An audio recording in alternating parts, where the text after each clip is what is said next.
If Donald Trump loses the November election, what do you think went wrong? How is it possible that Biden could get 10 million more votes in 2020 than Democrats had done in 2016? One answer to that is, well, because all the rules changed. So, you got a new game and you've got new results as a consequence of that. I would just point out, I was down in D.C. on January 21st, 2017, covering the Women's March. Something like 5 million people, most of them women, came out and marched that day against Donald Trump. Continue with a historically inaccurate analysis, and you're going to have an improper kind of strategy out of it.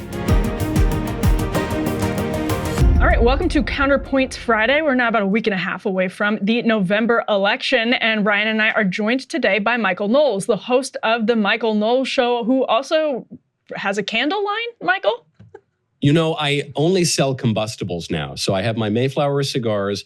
I wasn't sure if I'd become a candle mogul, but I guess a lot of the audience is a kind of live, laugh, love, suburban, feminine type, because we are selling bazillions of candles at thecandleclub.com. They're a great product. I'm not surprised.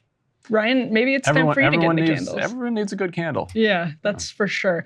Well, Michael, one thing we wanted to start off with, just putting all of our cards on the table. I can't think of two people that probably disagree more than you and Ryan Grimm. So we're hoping for a lively conversation. But one place to start could be, if Donald Trump loses the November election, what do you think went wrong? Who would deserve the blame? It is basically a tied race right now, so that's not outside the realm of possibility. Kamala Harris, despite all of the flaws that you and I might ascribe to her, and I think reasonably so, is still popular among some swath of the American people, significant swath among the American people. It looks like an even swath compared with Donald Trump. So if Trump actually loses in November, who's to blame? I think the blame would have to lie in the way that the system has been changed. So, in 2020, the election rules were largely changed to extend election day to election season and to encourage widespread mail-in ballots, which makes ballot harvesting a little bit easier. I'm not even really getting into the shenanigans that sometimes crop up in the city machines. I'm just talking about the actual now legal and official modes of conducting the election that obviously radically changed the nature of the election in 2020. A lot of people said, how is it possible that Biden could get 10 million more votes in 2020 than Democrats had done in 2016? And one answer to that is, well, because all the rules changed. So, you got a new game and you've got new results as a consequence of that. I think that would be really the only way to explain it. I love Trump. Not a big Kamala fan. I'm a conservative Republican. But even trying to take some distance here, it seems to me that the issues basically all cut for Trump right now. The economy cuts for Trump. Foreign policy cuts for Trump. Immigration cuts for Trump. Some of the social issues cut for Trump. Probably the one issue that the Democrats are getting... Before you get into that, because I think that's an interesting point to make, I did want to flag one point you made there, that access to the ballot is the only explanation for why there were so many more people voting in 2020 than 2016. I would just point out, so I was down in D.C. on January 21st, 2017, covering the Women's March. I have never seen a march that big in my life in Washington, D.C. Something like 5 million people, most of them women, came out and marched that day against Donald Trump. This is the day after he was inaugurated. Democrats themselves, the Democratic leadership, was hostile to or skeptical of that Women's March. They were flat on their back. This was an organic kind of Facebook-generated reaction to the election of Donald Trump, and it was real. Like the anger and the shock that Trump had become president was a real thing. And you saw that energy for 4 straight years, and you saw it metastasize in some really interesting ways that we can talk about.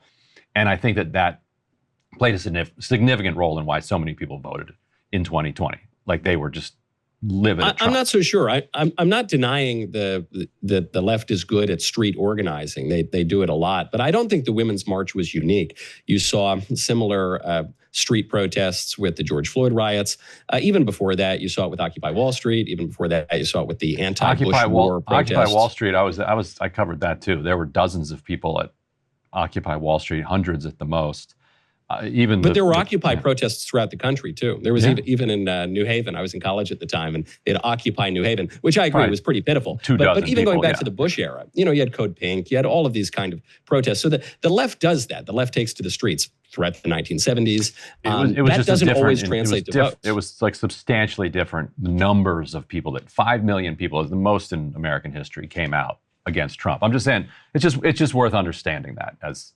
Like know your enemy, know your adversary. Like they were pissed, and it was real. Yeah, maybe. The left gets very angry, and they do it in different numbers at different times. My only contention is I don't know that street protests always translate to success at the ballot box. If that were the case, I think probably Kerry would have won in 2004, and I think probably Hillary would have won in 2016.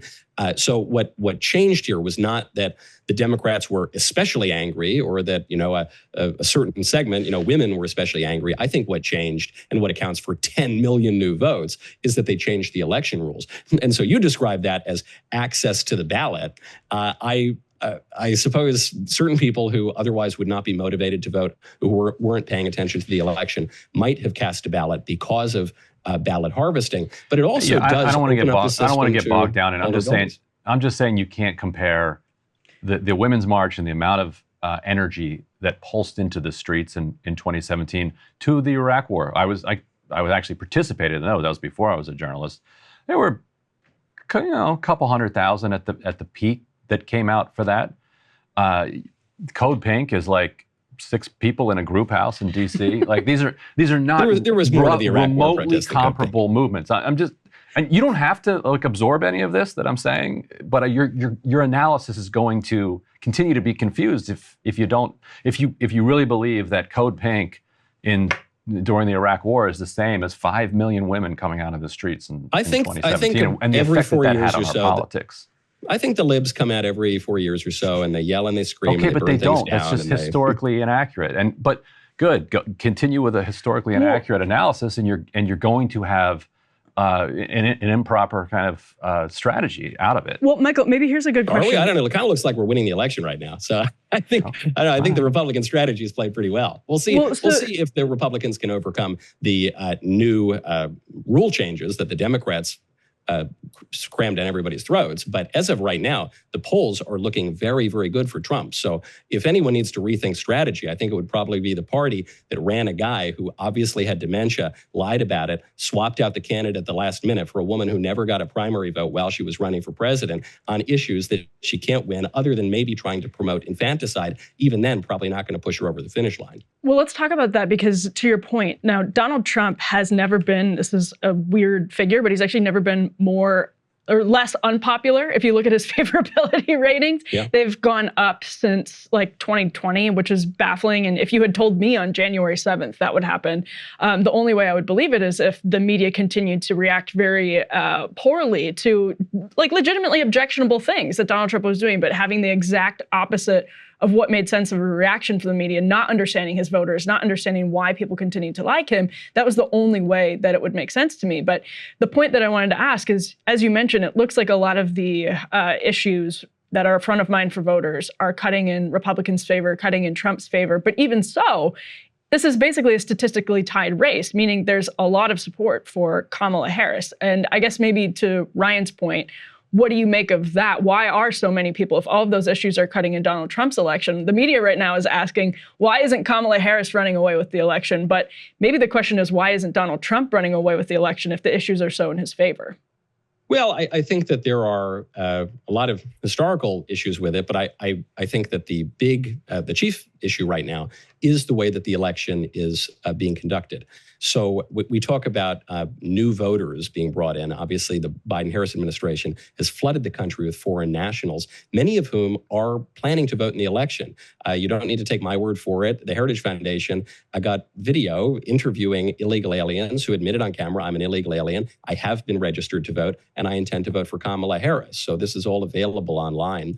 You've seen some pushback against that in various states, but it's just a fact that when you have 8 million new border encounters over a 3.5-year period, foreign nationals who overwhelmingly identify with Democrats, that's going to have downstream demographic effects, especially because we know that the children and even the grandchildren of these immigrants, many of whom are illegal immigrants, identify as Democrats, and they will have the right to vote. But she's at 49% in the RCP average. Just one final point on this. This is after the largest movement of people in recorded history, which is immigration into the United States since 1965. So I think that's part of the reason, is that the Democrats have explicitly campaigned on changing the demographics of the country in a cynical way that actually often harms the people they're bringing in, but will help them electorally. I think that's why this election looks different than if it were taking place, say, 20 years ago. Walk us through how somebody who is here illegally would vote. Like what? Well, he would. And why have we failed to catch anybody other than like 1 or 2 people in the past? No, we've caught more than 1 or 2 people, but maybe 6. Well, yeah, I think it's probably more than 6. The way that we 7? The way that like it's nothing. It's like minuscule, and then they're all in Texas. Yeah, no, they're not. They're actually throughout a number of states, including some liberal states like California. But California would be a good place to start because of motor voter laws. So that's the easiest way. When illegal aliens in states with liberal policies go to the DMV, they're allowed to get driver's licenses and other identification forms.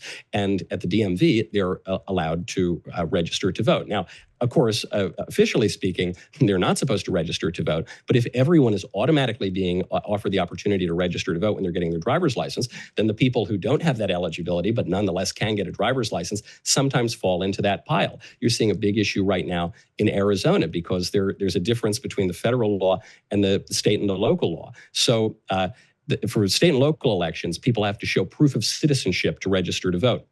For the federal level, they don't, which to me is pretty crazy. It seems to me that if anything, it ought to be flipped, and the federal elections are the more important ones. But in any case, that's the rule right now. So now Arizona has to deal with hundreds of thousands of people who are potentially ineligible to vote, and they're probably going to be able to vote anyway, and it will be fought after the election, which is why right now the establishment, just one final point on this. This is why the establishment media right now are trying to normalize the notion that we won't have the results on election night, which is preposterous. PBS had a headline. They said, not only will we not have the results on election night, but it's normal not to have the results on election night. Every election in my lifetime, including Bush v. Gore, when Democrats tried to overturn the results of that election before it became unpatriotic to try to overturn the results of an election, even in 2000, we had the results on election night. So I'm not sure when it became normal. I guess it's just when the Dems waved their magic wand 4 years ago. Well, they didn't have the results until December when the Supreme Court because decided, Al Gore challenged the election, but they actually did call the election that night. So, but they hadn't needed a recount. But Kamala Harris is at 49. They didn't need it. Al Gore pushed for it and then tried to overturn the election. And there are laws that allow for a recount. That was back though when Democrats enjoyed overturning the election. But okay, so in the RCP average, Kamala Harris is at like 49%. So basically, the thing I would disagree with that you're saying is that the amount of, there's obviously been a huge flood of both legal and illegal migration into the country over the course of the Biden administration. But if I were to ascribe a percentage point of like the RCP average that is boosting Kamala Harris to 49.4%, I think they have Trump around 48%. I just don't know how significant that would be, to be honest. It seems like the American people are genuinely torn between Trump and Harris. Do you disagree with that? I think the American people are torn between the right and the left. That's certainly true. And I think that the left controls basically all of the institutions at this point. And so America has liberalized significantly. Whatever you think about the so-called social issues, it's simply a fact that when Hillary Clinton was running in 2008, she ran on abortion being safe, legal, and rare. She ran on abortion being a bad thing. Now the Democrats shout their abortion. When Barack Obama was president during his first term, he believed that marriage was a sacred union between a man and a woman. That was as recent as 2011. And then Joe Biden blabbed that they were going to change position, and they finally did. But it was pretty recent. You're talking about 13 years ago. So the country has moved significantly to the left, and that gives an advantage to Kamala. She just happens to be so weak a candidate, and Trump happens to be more sympathetic than he's ever been because after years of the Democrats justifying his assassination, someone actually pulled out the gun and tried to do it, and nearly succeeded the first time, and tried again a second time. So he, as you say, he's the least unpopular that he's ever been right now. And also all of the issues are cutting in the Republicans' favor. So I agree with you. This is bad news for Republicans, that even with all of the headwinds working for Republicans, it's still a close election. But that's what happens when the Democrats have succeeded at reshaping the country and the laws that shape cultural attitudes. And Democrats would say that the reason that they're competitive, or the reason that why they might even have a slight advantage at this point, is Trump's success in overturning Roe v. Wade, and that the country has kind of recoiled at that. What's your assessment of that? And tell me, like, for people who our ecosystems don't overlap enough, so a lot of our viewers might not know. What exactly your politics are, where you are on this side. My understanding is you're like pretty hardcore on the life side. I prepped him, Michael. Like down the line. She prepped me a little bit. Like you're like down the line, like as out there as you can get on it, right? Yeah, I think we ought to protect babies. I think it's bad to kill babies. It's basically I guess that's an extreme position now. I used to be a kind of a moderate and common sense position. I'm for protecting babies too. You want to elaborate on that? We agree. Yeah. I don't think we really need to elaborate. I think it's bad to kill babies. So that would inform my election choices. I agree with you that Roe v. Wade's overruling is an issue in the campaign. I think it's really the only issue that helps Democrats at all, and then only in certain places. But conservatives have debated how to react to this. You've seen a lot of Republicans just basically trying to downplay the issue on the campaign trail, which is probably fine as a matter of prudence. I think what happened with Roe v. Wade being overruled is not that pro-lifers merely won a victory. It's not that Democrats won a political victory, as some of them claim. It's that the whole conversation changed. So now the Supreme Court says in the Dobbs ruling that the issue has to go back to the states.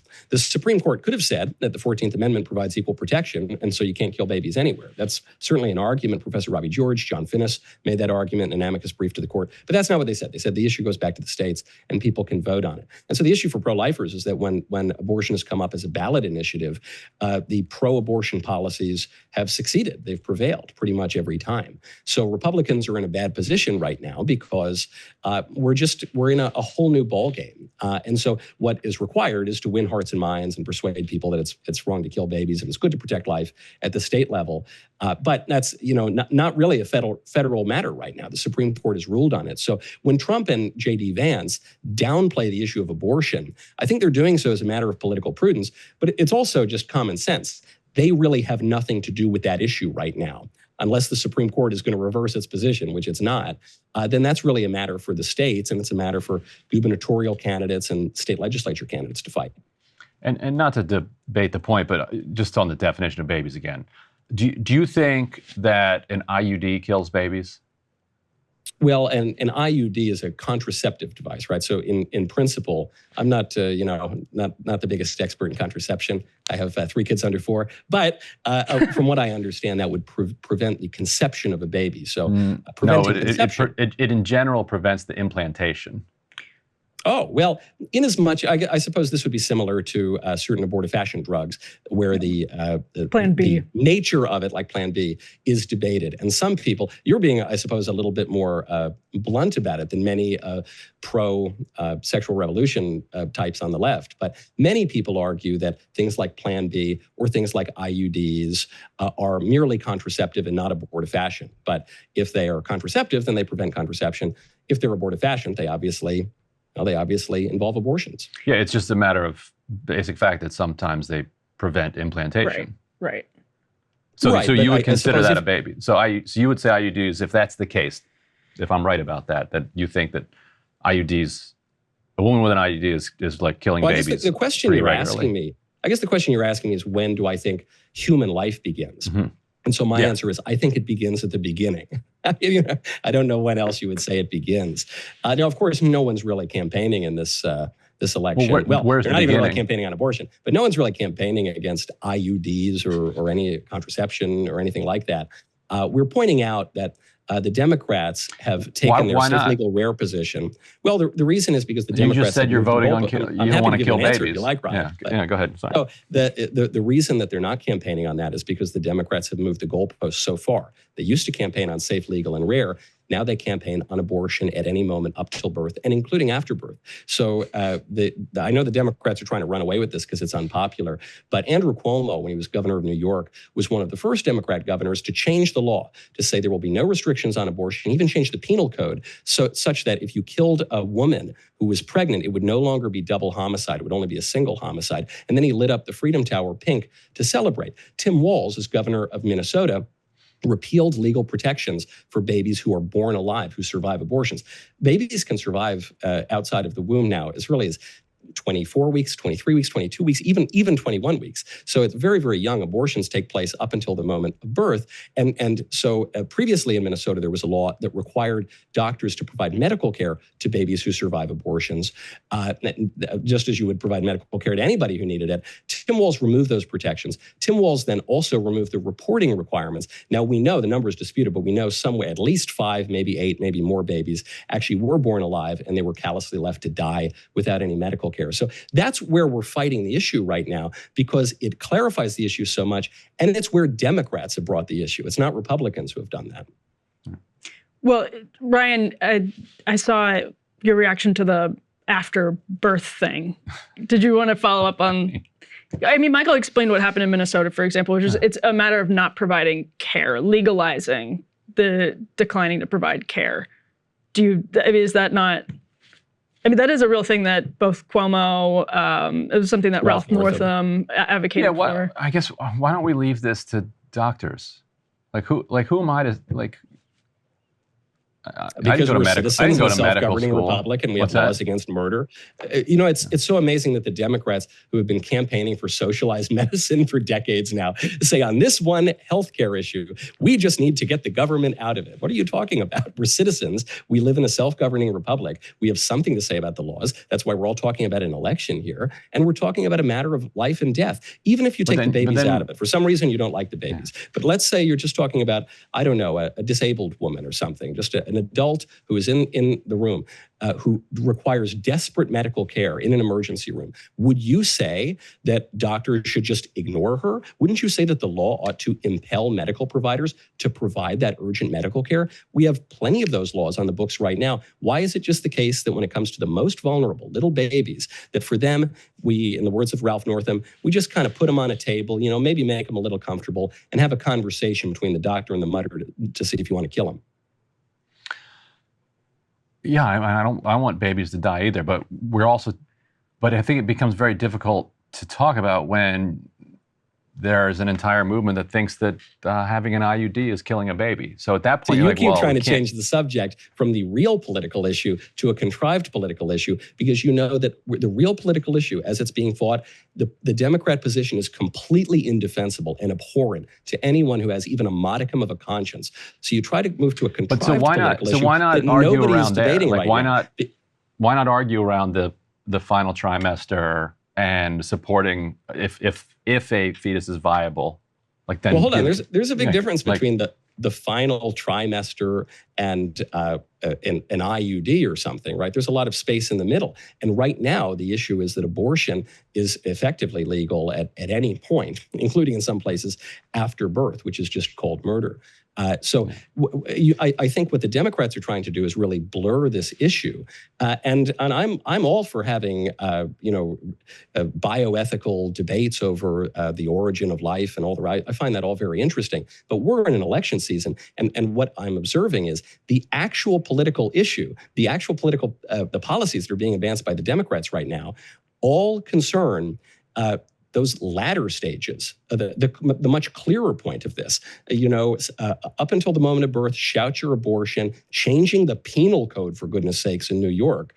Why is it that the Democrats, why is it that you, Ryan, when we're debating this right now, you are desperately trying to avoid that part of it? Because you know that's a losing issue for people. Well, I'll tell you the reason. My view on this is I don't even want to have a view on this. Like, Exactly. I don't want to have anything to do with it. Like, I want this slavery decision doesn't to be concern left me. between women That's an and issue for their the southern doctor. states. Forget about that. It's Not the can't I southern just live states. my It's life? for women and their doctors just work this. Like, I trust them to make the decision that is best for them. And there's so much to think about in this world that, like There's why so do I much need to think about. I'm so curious. why do I have to curious talk about infanticide or the law why, or elections or politics? I don't know, bro. Where on your you're a list is citizen this? in a self-governing republic, and this is a deeply important moral issue. There's a lot of deeply important moral issues. Why do you care so much about this? I'm just curious. I don't even necessarily want to debate the question because I'm not sure there's even that much point. But what? I'm happy to tell you why. Because the right to life is not just one right among many. It's not like the privilege to drive a car or the right to smoke a cigarette at the age of 21. The right to life is the fundamental right on which all of the other rights rely. It cuts down to the very core of our being. So this is why we have very serious laws against murder. It's why we take murder laws and murder trials more seriously than laws about jaywalking or tickets about parking. So this is obviously a really important issue. Cuts to the heart of who we are, how we think about all of morality and all of the law and all of the human person. And the people who we're talking about here are the most vulnerable people among us who don't have a voice, who are innocent little babies. So to me, that seems kind of important. You know, I know there are a lot of big issues in the world, but I think I would put jaywalking or even tax rates at a less significant part of this debate than say the right to life. Yeah, I mean, when again pursuing that question, like when in your life did women's pregnancies become like something that you were like, this is the thing I really am going to make my...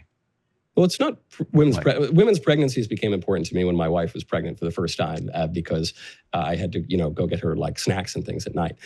But life, the question of human life, morality has been a question for a long time. I mean, if you're interested in politics and you're not interested in practical morality, well, I don't really know what you're doing because the law, by definition, is a codification of practical moral views.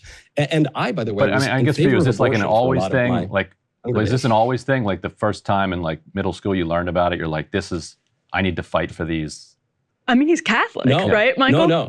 I'm Catholic, but I was an apostate for a long time. So I was, from the age of 13 to 23, I was pretty irreligious. And so I was in favor of legal abortion. I had no problem with it. I didn't understand why pro-lifers believed in it. And I was having a lunch one day during a summer fellowship with a bioethicist. And she was asking me my views on things.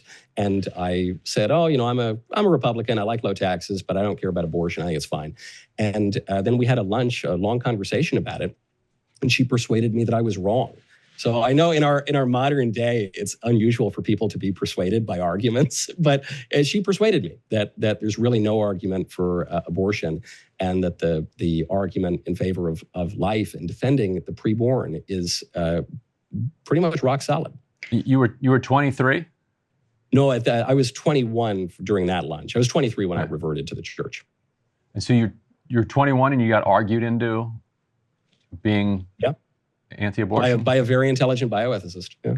Well, okay. So on that point, interesting. Now, Ryan asked a question earlier that to all of this, at the heart of all of this, he said, well, when is the beginning? When does the beginning begin? And an issue where that question is incredibly salient is on IVF, which has become something of an election issue because Donald Trump is now campaigning on being, what did he say, the father of IVF, something to that extent. And Michael, you're a staunch opponent of IVF for a lot of the reasons that we've already talked about. So how do you sort of square that circle? How do you justify support for Donald Trump, somebody who's even walked back prior pro-life statements and seemed to, at least for the sake of political expediency, I don't actually know what's in his heart or what he really believes, kind of moderate on that particular issue and then extend it to him calling himself the father of IVF, campaigning on free IVF, like universal IVF access by the federal government or through some combination of federal grants and state grants. How do you sort of rationalize supporting Trump if, as you say,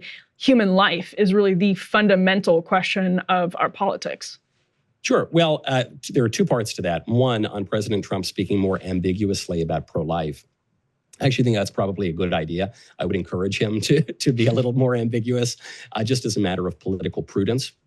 I wouldn't encourage him to lie. It would be immoral to lie. But in terms of downplaying an issue, the one issue that the Democrats seem to be winning on I think that's probably a good idea because, to quote Cocaine Mitch McConnell, the winners go to Washington to make laws and the losers go home. So I really don't have a problem with prudence in politics. When it comes to in vitro fertilization, there's another reminder that politics is the art of the possible. It's the art of the second best and the art of inclusion. A lot of arts in politics.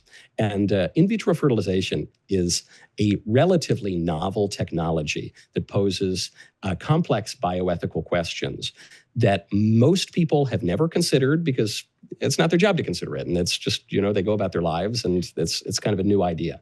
This is true even among pro-lifers. So when we're talking about a relatively small subset of the population that views IVF to be morally unacceptable, you're talking about a small number of people. Add on to that many people know someone or know someone who knows someone who was conceived via IVF.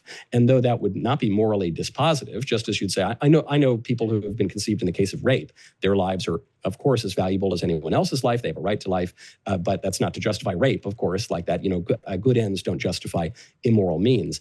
But it's difficult to overcome that emotional hurdle, that hurdle of pathos. So I think probably the prudent thing to do here, the Catholics have always been opposed to IVF because the Catholics take bioethics very seriously. But it's not just the Catholics. The Southern Baptist Convention just came out. This is the largest Protestant denomination in the country, just came out and said IVF is probably morally unacceptable. Most people just don't know why. They don't realize that IVF creates lots and lots of embryos that will be destroyed or frozen indefinitely. They don't consider that IVF commoditizes human life. It turns humans from proper subjects with rights into objects, commodities to be bought and sold, traded at the baby store. It raises all sorts of questions over who has rights in reproduction. Traditionally understood, the only people who have rights in reproduction are babies to be the right, to be the product of the specific conjugal act of their parents joined together in marriage. Now we have this notion that people have a right to a baby, just like, a wealthy woman has the right to a handbag or something. That's obviously not acceptable. But people haven't really considered all of this. This is kind of new stuff. And so I give people a lot of grace on it, and I just think we need to work this out. I really agree with the Baptists in their statement. People need to work this out, consider this issue. I hope they do it before some of the negative consequences emerge, because IVF, no matter what fine effects come as a result, IVF establishes the domination of science and technology over the origin and destiny of human life. All that said, 13 days to a presidential election, you are not going to radically persuade hundreds of millions of people of a complex and nuanced bioethical point with regard to a novel technology that most people consider to be an unmitigated good. It's just not going to happen. So if some political candidates want to, kind of dance around the issue or not address it. Although Trump's leaning all into it. Trump's leaning fully into it. He said, I'm the father of IVF. Other Republican senators have done that too. And the thing is, I don't think he's being cynical about that. I don't think he's being opportunistic. I fully grant, as somebody who takes this matter very seriously, and I think about bioethics a lot, it's complex. It requires, some nuanced understanding and an examination of first principles. And so I bet Trump is right. And I bet, if he could have a conversation with a bioethicist like I had, I don't know, maybe he might be persuaded like I was. Trump being persuaded of something is Trump funny. talking to a bioethicist is funny. That's awesome. all that's pretty amusing to think of. Let me run something past you, get your reaction to it. From the feminist perspective and also broadly from a left-wing perspective, there's always a lot of skepticism of people who say that they are opposed to abortion because they're out to protect babies. That the idea is like, okay, maybe some of the people who are marching in the streets believe that, but the leaders of the movement, they actually have a much bigger agenda at play here. And that agenda is pushing back against women's rights, against the entire sexual revolution, which they think was a mistake in the 60s and the 70s. That maybe modernity itself was a giant mistake. All these women in the workplace, so you want to go back to a different time, make America great again, maybe even back to before America. Emily was telling me you had a funny quote of like, you don't want to go back to the 1950s. 1220. Yeah. 1220, okay. Right. So people hear that and they're like, oh, okay, I get it. This guy's just against all of modernity, basically, and women's liberation that came along with it. So is it a coincidence that those things align, and that they just happen to be separate, or do you see your mission against abortion rights as part and parcel of a kind of cultural counter-revolution? I think you're thinking about it too deeply. I just think it's wrong to kill babies. Now, when you're talking about cynical or opportunistic motivations among leadership, I don't know. I see more cynicism on the side of the men who say that they're totally in favor of abortion. I think that allows men to use women for their sexual pleasure and then to not have any accountability. And, I think it's just men saying, hey, honey, don't worry, I'll pay for the abortion. Please allow me to use you without any accountability. So I find a lot more cynicism there.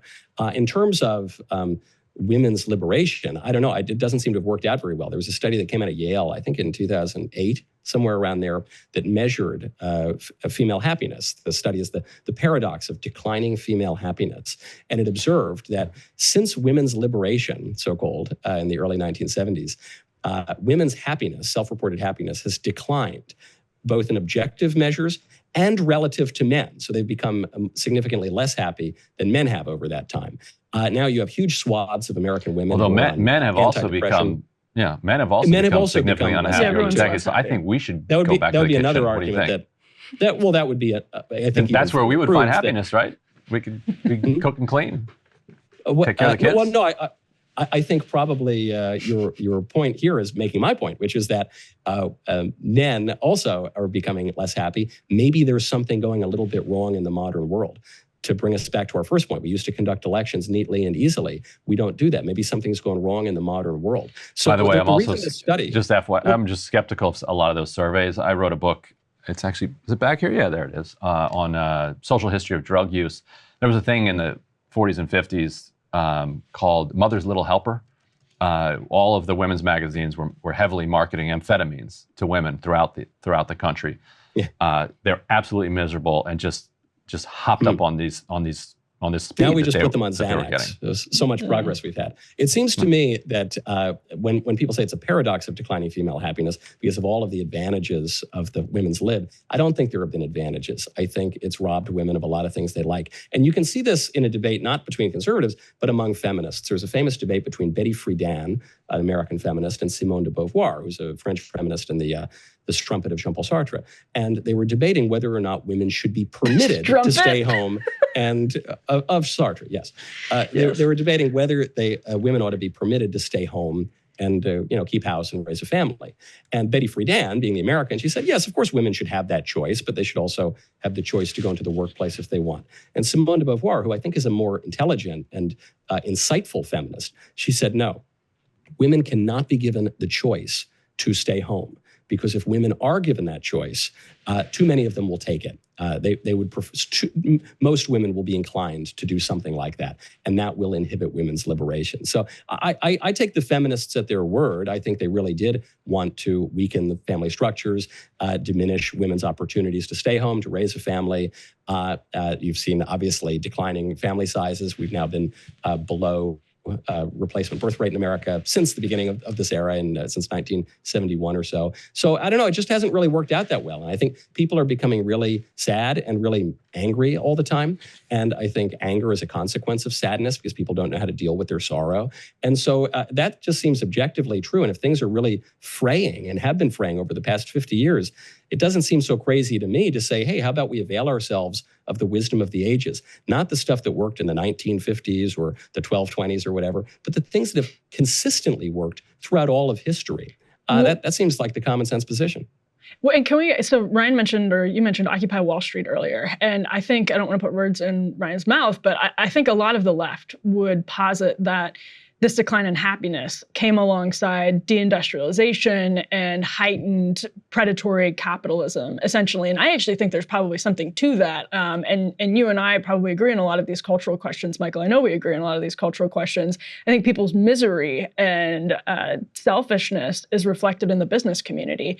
And then I see, Donald Trump campaigning with like Elon Musk, and I think Elon Musk is amusing, but I also wonder how that's hitting people in the Rust Belt. I was at Butler when Elon Musk was there, and people were going crazy for him. They really liked him. Granted, those were people at a MAGA rally, but anyway, all that is to say, to what level do you think actually predatory industrial capitalism run by, as you and I would describe them, like secular business predators or just secular businessmen, to what role or at what level do you think that's contributed to declining happiness? Yeah, I think Elon is sort of the exception, or he's a contrarian, which is why people who otherwise would despise these, zillionaires, people like Bill Gates, say, are applauding for him, because he's saying, look, there's something that's really gone wrong in our society, and he's trying to fix it. But I totally agree. I think there are perfectly legitimate right-wing conservative criticisms of modern capitalism. I mean, and I think Trump would make that point. I think this is why Trump also was able to bring the head of the Teamsters Union over to the RNC, and have major labor unions not endorse Kamala. Kamala still has that guy who's like Tony Soprano and Archie Bunker from the Longshoremen, but she's really lost support among labor. So, this is a critique that's come up through Trump, but also beyond that. And what is it? Well, it's that markets are great, and we support economic prosperity, but you can't put the cart before the horse. You have to recognize, to the point we were discussing earlier with Ryan, that there are moral considerations here. And if you untether the market from any moral considerations, you're going to be sunk, and everybody's going to be miserable. And maybe your GDP ticks up, but it's not even reflecting economic health, because you can game the system very easily. I mean, if drug dealers are trading fentanyl, or people are going to brothels, I guess that could be reflected in a higher GDP, but it doesn't mean your country is really healthier. So to the point, I think Ryan made a really good point earlier that we have to take into consideration, which is when our friend here waved the white flag on talking about later term abortion, he said, look, I just don't want to think about it. Why do I have to think about these moral questions? And the answer is, well, because you're a citizen, and we're supposed to have a self-government here. And when John Adams says, the Constitution's built for moral and religious people, that's not just some nice platitude that you hear at evangelical camps and brunches. That he's really warning you of something. John Adams was not the most orthodox Christian in the world by any stretch. He was making an empirical observation that our constitutional system and things like markets and things like free enterprise do not work if people are not constrained by morality. What could happen then is you could have something that is used for a great good, like markets, be used for terrible evil, for the exploitation of workers, which, if you're a Christian, that's one of the four sins that cries out to God for vengeance. I mean, that's a really awful and evil thing to do. People who are putting mere profits over the common good and the health of their country. That's something that the conservatives have to watch out for too. But I think really the rise of the Trump movement and populism and the MAGA movement, whatever you want to call it, over the old stale Chamber of Commerce kind of republicanism, I think it's responding to that need. And I think it's why you're seeing labor come over. I think it's why you're seeing a Kennedy, for goodness sakes, come over. I think it's why you're seeing people like Tulsi Gabbard come over. The Republicans, bizarrely, you wouldn't have predicted it 20 years ago, have become the party that are responding to the real moral crisis brought about by markets and labor. I mean, it's just funny that Donald Trump is the guy leading that party to its, so it's moral victory. So I think I don't know why it's funny. I really, I get it. The guy has probably promised to pay for. I don't think he's paid for any abortions because he doesn't pay his contractors or subcontractors. Why would he actually go through on paying for an abortion? But you don't think he's like suggested to somebody that he would pay for their abortion? I mean, look at the guy. Like the guy's life is a caricature of immorality. Like it's fine. Like he can do whatever he wants. I don't care. I don't know. I don't really speculate. Like the idea that like this is the guy that would be a role model for this moral rectitude is kind of comical. Ryan, if you were religious, you wouldn't find it comical. You might find it delightful, but you wouldn't find it comical because God uses all sorts of imperfect people for his ends. If you're Christian, you certainly believe that. And so the left, ironically, I was speaking with a very close left-wing friend of mine who said she really hated Trump. And she just is a good person, unlike Trump. And what's funny is that was Trump's answer. He says, I try to be a good person. I try not to commit sins. But of course, all sin and fall short of the glory of God. So you're speculating without any basis on all sorts of private sins that Trump, in principle, could have committed, even though, again, there's no evidence for it. Unfortunately, we don't have to do as much speculation as I mean, wish he's we did. definitely an open adulterer. Yes. That much is. He's lived a very flamboyant life, and he's done all sorts of terrible things, and he's been totally open about a lot of those things. But I suppose the point here, from my perspective as a Christian, is, yeah, right. That is how God works. God uses flawed vessels, and believe it or not, Donald Trump, because he's had the spotlight on him for a long time, it's very easy to say he did that terrible thing, and he did that awful thing, and he did that evil thing. But believe it or not, Ryan, you've done very evil things too. And if you think that God can use you to do good things, if God can use me to do good things, it shouldn't be surprising that God can use Trump. But what Christians say on Easter Sunday is they say, "Oh, happy fault that won for us so great, so glorious a Redeemer." They actually celebrate the fall of man, the original sin, because it not that it's a good thing in itself, but it actually brought about this great glory and redemption. So I don't know. I think Americans like a comeback story. I think Americans like redemption, and they like grace. And I think the gracelessness of the left, the total lack of charity of the left, has repelled a lot of people. A redemption story, though, requires somebody to be seeking redemption. Is there any evidence that you've seen? There's a lot of evidence that Trump is seeking redemption? Yeah, I think so. I think he's recanted a lot of his previous views and behaviors, and I think he's owned up to being kind of a rough guy. I remember one time he was asked if he had a beer, and he said, "No, I'm the only president that's never had a beer. It's the only good thing you can say about me. Can you imagine if I had a beer? If I were a drinker, I'd be the worst." That's called humility, and I think Donald Trump, ironically enough, exhibits a lot more humility than most people in our political class, certainly than the sanctimonious left, which ironically is totally bereft of sanctity. Pretty sure you just said that Trump betrays a lot of humility. I think Trump demonstrates humility, ironically, yeah. I mean, a lot more than the left, yeah. I think there is something that people miss with why Trump appeals to like normal Americans, because he is like self-deprecating. It's his humility. Sometimes it's his humility. He does make fun of himself. Yeah. He does make fun of himself. Yeah, like he let Fallon ruffle his hair, something like that. But I'm curious, Ryan, what you made of Michael's answer about like essentially predatory capitalism or the excesses of it. Yeah, there's a good book on this subject that was actually controversial among some feminists at the time by Elizabeth Warren and her daughter. Mm-hmm. You probably read it, called The Two-Income Trap. And it was controversial because it suggested, there are, like, as you said, there are some who would say, no, like, both parents ought to be, both parents ought to be in the workforce. Like, there shouldn't be a choice necessarily, because if there is a choice, then the patriarchy is going to dominate and the woman's going to be pushed out of that. What Elizabeth Warren pointed out in her book is that what we did is we reduced wages along the way. We drove up the cost of doing all this. We broke up families in a way that there wasn't the same help from aunts and uncles and grandmothers and grandparents in raising up families. So all of a sudden now, you have less money, less family help, and two of you are now working for the same amount of wages.